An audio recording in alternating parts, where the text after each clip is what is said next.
So the teaching here of Krishna also depicts one very important aspect, that not only talks about the very peripheral reality of our existence, it also emphasizes where we have come from.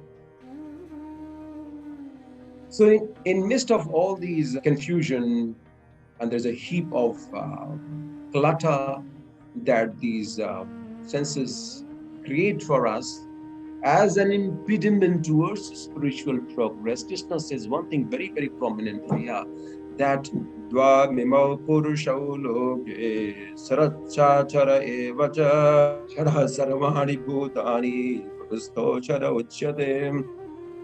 So in midst of all the confusion and chaos, he said, Dvamimau Purushau Loke Sarachachara Evacha Chara Sarvani Bhutani Kristo Chara Uchyate. Now he said there are two things out here. One is chara, one is akshara. You see, chara is what ephemeral, is the transient, is the transition from one thing to the other. But because of which it is changing, is changeless, which does not have any physical form or perception. It is not tangible by any means of the senses, which is devoid of all that, is akshara, from where it operates. Now, another aspect of life. So what is happening outside is not going to define you. And whatever has defined you is actually an illusion, of course.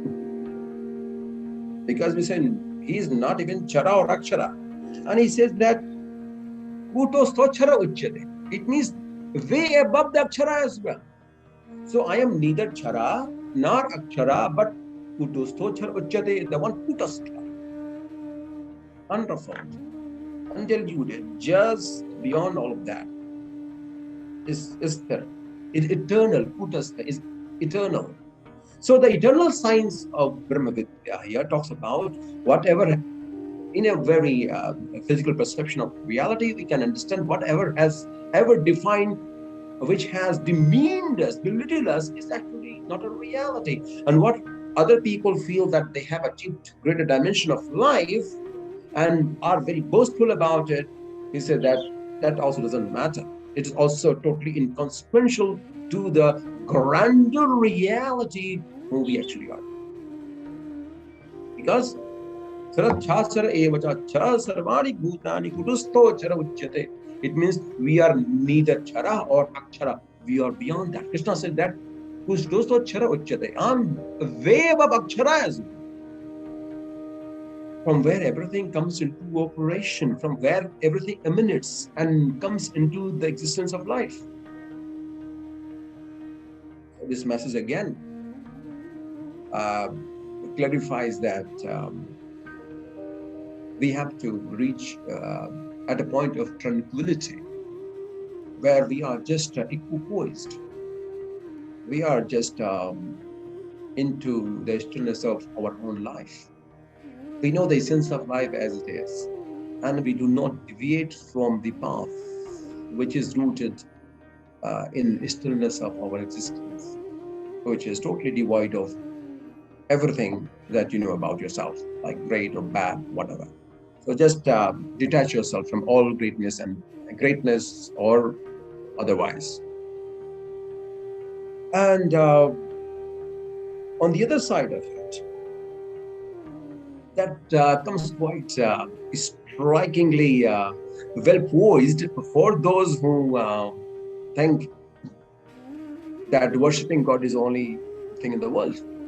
Well, let me talk something which is not so appropriate here in terms of understanding a new perspective of life, a new perspective of understanding itself. Aham Vaishvanaro Bhutva Praninam Dehamashritaha Pranapana Samayuktaha Vajam Yannam Chaturvidam. Sri Krishna here says that Aham Vaishvanaro Bhutva, I'm the only one. Praninam Dehamashritaha means all the prana that we have. Aban, Udan, I am also there as well. He says that. And because of the Vayu, the food gets digested there just because of my presence in there. So here, why Krishna is saying aham? I don't understand this, because I don't like this, to be honest with you. Why? Because he has to be assertive enough to prove himself to be what? To be the one, the Almighty One. Because he is now getting into the one which is supplying the supplement for that sprout to grow into something much more significant, which could be used by humans like you. But I am also there. So whatever it is, even the food that is getting digested in the entire metabolism, I reside in. But why is saying aham? I am the only one. Now, if you settle your energies a bit, you will not say aham in your life. On the other hand, he says that whoever you are, you don't do that. You have to use an ask of detachment to cut all that machinations and imaginations which you have created. They are just illusion. Just break them off. Here, on the other hand, he is trying to say that aham vaishvana praninam deyamashkrita prana panasamayukta panchamyannam chaturvidam. Even the smallest sprout that belongs to me only, because I reside in. So it is so subtle. But as we meditate in dhyan, what happens is, what we know of ourselves start totally becoming different prospects of reality altogether. Why is it so? Why different reality? Why different perspective? Because we know that we are not only this body. What we know through our senses is very, very, very limited. Once we are awakened within our own self and see things within the light, from the light emanates the reality and manifests into different facets of reality. Once we reach within our own self, our perspective change. Once we reach there, the aham goes, grace follows. Because grace can follow only when aham goes. But the Krishna here says that I am, I am, I am. So in this chapter here, you always feel that Krishna is actually being very boastful. He's talking about how great he is. Suppose that all that greatness that you see around you, if it wasn't presented the way it has been, would you believe in? Okay, if you go to Vatican today, Vatican is a magnificent city today. People from across the globe go there. Visit the place because it is a place of greater magnificence. So people out of curiosity go and see and gets totally mesmerized by the beauty and the carving of the stones and everything. So the entire picturization of it has been done. The thing that surrounds it is so enchanting in its nature that people are drawn to it. You see the Vatican today.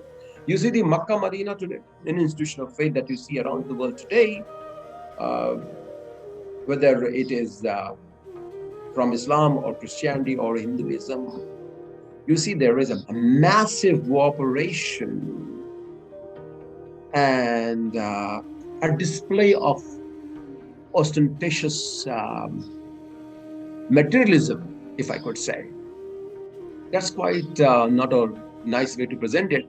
But don't you think all that you see in the temples today are very ostentatious in nature? Because there's a heap of ornaments that we embellish the god and goddesses with. There are a number of cases where a chariot was presented to Almighty worth 300 crores or 3,000 crores, whatever it is. So you see, to establish a fact, one has to be assertive in life. Because people would not just go under the peepal tree and meditate and get enlightened and know who you are. No, people won't believe that. And everyone is not entitled to be positioned into that higher realm of possibilities where spiritual growth can happen through that specific Atma, that specific soul. Everyone is not entitled for that. For them to believe, the eyes must see. That's why Aham is important here. To create a mirage of reality, if I could say. At least people will be able to come and see with their eyes, oh my God, there's a huge building out here. Because for enlightened one, these buildings do not matter. Because they can go anywhere under a tree and meditate and feel enlightenment. But what about the rest of them? What is the percentage of those great seekers, those inquisitive seekers? Maybe God will appear in front of them and take them towards the higher realm of possibilities. But everyone is not designed for that.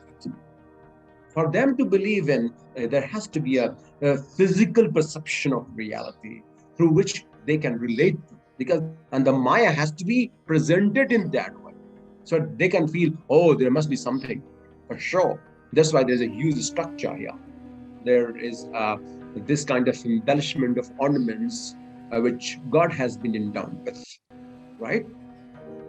So that's why it is important in this age and time.